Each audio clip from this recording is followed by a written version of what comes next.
Bannayuganda bannange mwenna mbalamusizaako. Leero ennaku z'omwezi ziri 24 omwezi ogwokubiri omwaka 2026. Olunaku olulala era olw'okwekweka olw'okwekukuma olw'okubeera ku dduukadduuka newankubadde tetulina musango. Naye njagala mwenna okubeebaza olw'okusiiba abakatuliki nga nze n'abasiraamu. Kyekitiibwa nnyo Katonda yakikoze ng'akigenderedde. Ffenna ab'amadini ag'enjawulo okwesanga mu kiseera kino nga tutandikidde wamu okusiiba. Ekyo njaga kitucommunicatingire sinsobi ebintu ebimu Katonda abikola oba oliawo to bringing together. Atulage nti wadde tuli madiini ga njawulo naye tulina ebizibu ebimu, tulina n'ekyokuddamu kyekimu. Era ekiseera nga kino kitwetagisa okugatta emitima gyaffe n'emyoyo gyaffe n'obwongo bwaffe tusobole okukola ekyo ekituufu ku lwaffe ne ku lw'abaana baffe.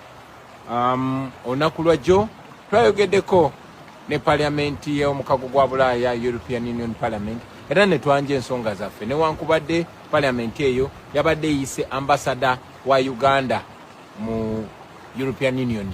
Baaganye ogendayo. Jjukira nti ambasada akiikirira Uganda mu European Union ate ye muzungu. Museveni yalonda mukazi muzungu yakiikirira Uganda, naye ngera bwe mumanyi yalonda abantu olw'ebigendererwa eby'engwaye ng'omuntu. Naye kubanga yabadde talina bwayinza kunnyonnyola bikolobero bibakoze ku bantu teyabaddeyo. Twabaddeyo ne twanja ensonga zaffe newankubadde bo bagezaako kibrushinga off. Njagala mumanye ti ssente ziyimirizaawo Museveni basinga zijja mawanga g'e Bulaaya, Amerika ne Europe. Ssente ezo ebiseera ebimu nga bazeewola na bwewozi mu linnya lyo, mu mannya g'abaana baffe n'abazzukulu nga ffe tulina ozisasula. So kiba kikulu nnyo okugenda ate mu abo abamuvujjirira omusimbi gwakozesa otunyigiriza making sure bakistopinga. Obumenyi bw'amateeka n'okutuna okunyigiriza bugenze mu maaso nga tebulekedde awo. Olunaku lwajjo wabadde walina okubaayo okusabira Dr. Kizza Besigye ne ba political prisoner bonna, naye mu butaba na nsonyi obw'ekika ekyawaggulu Museveni yasitopinze emisa eyo. Imagine kati Museveni yefudde na paapa nti n'okusabira obusabizi omuntu era alina confidence egaana abantu. Ekyono kitulage tulina okwegatta tulwanire eddembe lyaffe. Akaseera kano tulina okusingira ddala okwegatta ne tukola kye tulina okukola ku lw'ensi yaffe, ku lw'abaana baffe ne ku lw'abazzukulu. Mwebale nnyo, mwebale ddala. Mbagaliza ekiseera eky'okusiba ekirungi. Mukama abampera omukisa. Mwe baganda bange abakatuliki n'abakristaayo bonna, nammwe baswaba tubagaliza swamu ennungi. Assalamu alaikum warahmatullahi wabarakatuh.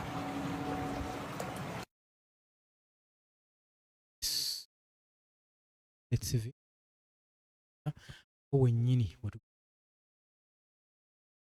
nebuuza Robert Kyagulanyi Ssentamu newankubadde gavumenti emutaddeko sajja bamuyigga wadde esudde ensanvu mu makubo newankubadde ekoze buli ekisoboka okunoonya Robert Kyagulanyi Ssentamu kyalemeddeyo, naye ng'akimanyi bulungi nti okwekwekwa kugenda mu maaso n'okuba nga kumuzaalira entenvu. Okwekweka kwa Robert Kyagulanyi Ssentamu manyi bulungi nti nno nga bulamu bwe okwekweka, naye lwaki ssaawa zino yandibadde akyagenda maaso n'okwekeka?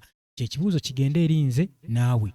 Weebuuze mu mutima lwaki Robert Kyagulanyi Ssentamu agenda mu maaso n'okuba nga akyekwese paka n'essaawa z'akakati. Oli ku Yugi Update TV gw'atannatweyungako, ddira wansi waliwo ekigambo subscribe kikooneko obeere nga otwegattako. Ensonga zandibadde nga nnyingi naye tujja kunokolamu ensonga emu. Ogyebuuze mu mutima era ogyefumiitirize. Lwaki yandibadde yeekwese essaawa zino nga ensonga alwanirira ggwe munnayuganda? Lwaki yandibadde tali wuwe essaawa zino ng'aliira ku nsiko gy'omulabye agenda mu maaso n'okulwanirira ggwe munnansi olw'okubeera nga kubeerako embeera kyukawo? Robert Kyagulanyi Ssentamu ssaawa zino gavumenti emwetaaga bubi nnyo. Nawuliddeko nti yalangiridde nti yamutaddeko n'ogwa treason, tunda oba okulyamu eggwanga ly'olukwe olw'okubanga yagenze mu maaso n'abasanguza mu bazungu.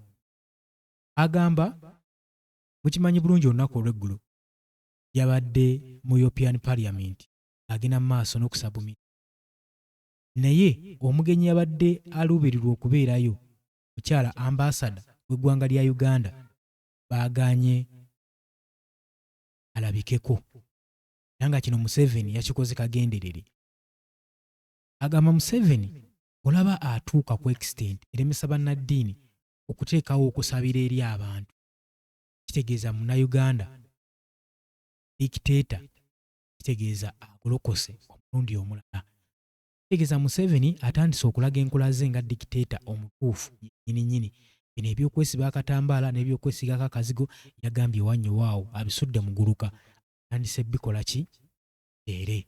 Kati wano Robert Kyagulanyi Ssentamu wakugambira nti bannaye tukolere wamu bukuyege tusobole okuba nga twebbulula, tulwanire eggwanga lyaffe. Eggwanga lyaffe nga lizingiddwako, naawe kennyini ogenda bba ozingiriddwako mu buli kimu, mu byenfuna, mu byobulamu, mu byenzigiriza, mu byentambula, buli kimu kijja kuba kikwetoolerako kikunyigiriza. Naye singa waba nga wavuddeyo omuntu agenda mu maaso n'okukulemberamu okuleeta enkyukakyuka mu ggwanga, bandibadde beerufu tutangaazibwa ne tubikkula amaaso gaffe ne tutunuulira ekituufu ekisaanidde okukola. Ono omusajja teyandibadde essaawa zino ng'aliira ku nsiko, ye ayinza okuba kati alina bansonzi agezaako okwokya. Musajja atu gye mulabye naye ng'agezaako ki? Kigendererwa kyakulwanirira ggwe omuntu wa wansi. Abantu b'omu diaspora batumiddeko nnyo, naye ekyammwe kikyabulamu ate nga mwe abeetaaga okulwanirira n'okusinga kiddamu. Abali mu diaspora muli bubi nnyo, mwetaaga kulwanirira nnyo n'okusinga ffe abali. Kitegeeza mmwe ate mwanditaddemu amaanyi ag'ensusso,